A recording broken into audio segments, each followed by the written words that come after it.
How to survive a rafting trip on the Red River, Beginner's Guide. Introduction.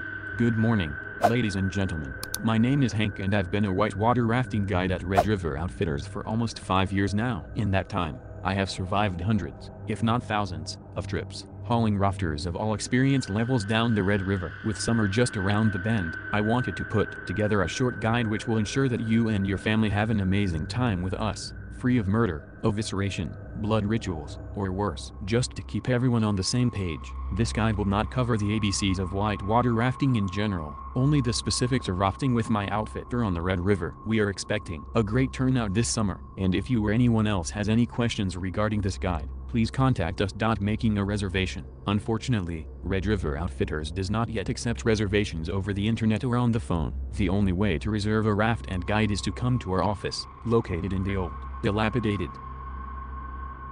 Shell gas station off of Route 33. When doing so, please do not listen to the cashier, Jedediah. Jed has been with us for a long time and is a bit of a worrywart. While making your reservation, he will probably warn you about the inevitable death and destruction that you will face on the river, but there is no need for concern. Our safety procedures, outlined in the following sections of this guide, will keep you and your loved ones perfectly intact. Note: pricing and availability dependent on group size and seasons. Location: Red River Outfitters is the only rafting company with permission to launch their tours in Kraken Lake, the unofficial deepest lake in the world. The water in the lake has the second lowest visibility in the continental United States. If you were to swim only 3 feet down from the surface and open your eyes, you wouldn't be able to see a lantern placed 6 inches in front of your face. It's that dark. Kraken Lake is also home to wildlife found nowhere else in the world, including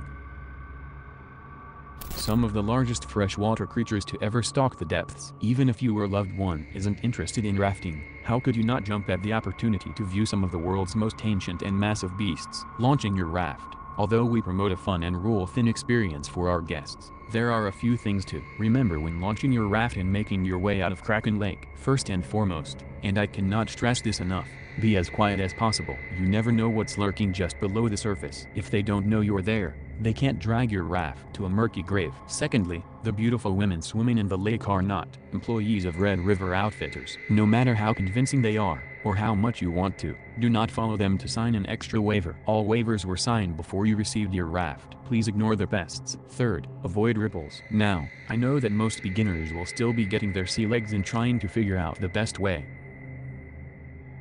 to propel and navigate their raft, but do everything in your power to avoid spots on the lake where ripples are forming. There is nothing there, which means there is no need to investigate. Paddle on. Fourth, and most importantly, have fun on the river. Day 1. After safely making your way out of Kraken Lake and onto the Red River, there are a few obstacles to overcome before landing on our outfitter-owned island, Rainbow Island, to camp for the night. Curlews, the buzzing in your ear. Within a half-mile or so of being on the river, you may start encountering small, winged creatures, each about the size of a blue jay, that buzz, scratch, and bite. If the swarms are big enough, as they often are in late summer and early fall, curlews have even been known to collectively abduct small children from the raft. To avoid being tormented by the little devils, be sure to coat yourself in a mixture of patchouli oil, vodka, and sunscreen, which you should be wearing anyway. Haha. If you don't have access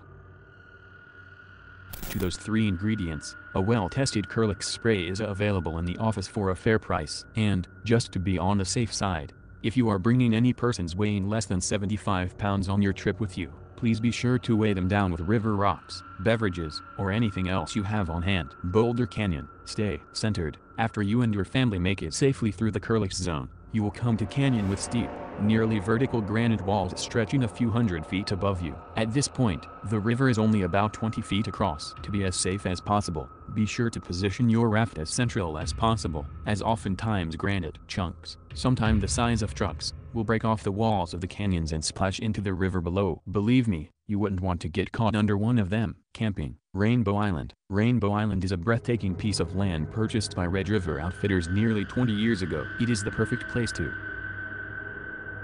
unwind from your first day on the river and prepare for your second. All tours are 2 days, and Rainbow Island is perfectly centered on the route, so it is the perfect place to camp for the night. When camping on Rainbow Island, there are a few more rules to abide by. Stay within the rock wall of the campsite, as is human nature. The explorer in you will want to wander the island. Do not follow that urge. If my warning isn't enough, I'd like to remind you that any sort of insurance you signed up for at the front office is only applicable within the circle of rocks at the campsite. No meat. While there are barbecues on the island, we strongly enforce not cooking meat. The smell could attract some unwanted guests to your campsite. Feelings of wooziness and/or hallucinations are completely normal on Rainbow Island. If you start to feel tired, or see things that may or may not be real, just try it out. As long as you follow the 2 rules above, everything will be just fine. On the river, day 2, congratulations.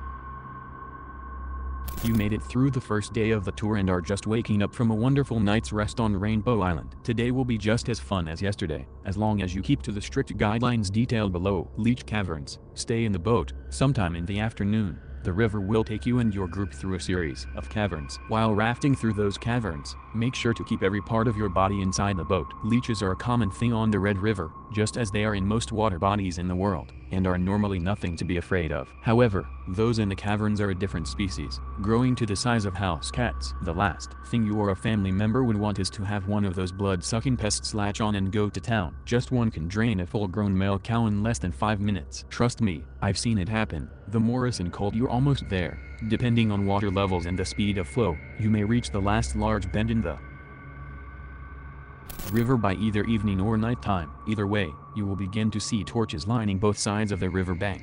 If you and your group has not had dinner yet, do not stop now. You will want to paddle through this section of the river as fast and quietly as possible to avoid detection. No matter what you see happening on the shore, do not cry out or try to be a hero. You will end up just like the person you are trying to help. Docking. You made it. Congratulations. You and your group successfully made it through Red River Outfitters whitewater rafting tour. After returning your raft to the bus driver and being taken back to the main lot, you are all set. After you leave, please make sure to refer friends and family so that they can have as good a time as you did. We look forward to seeing everyone this summer.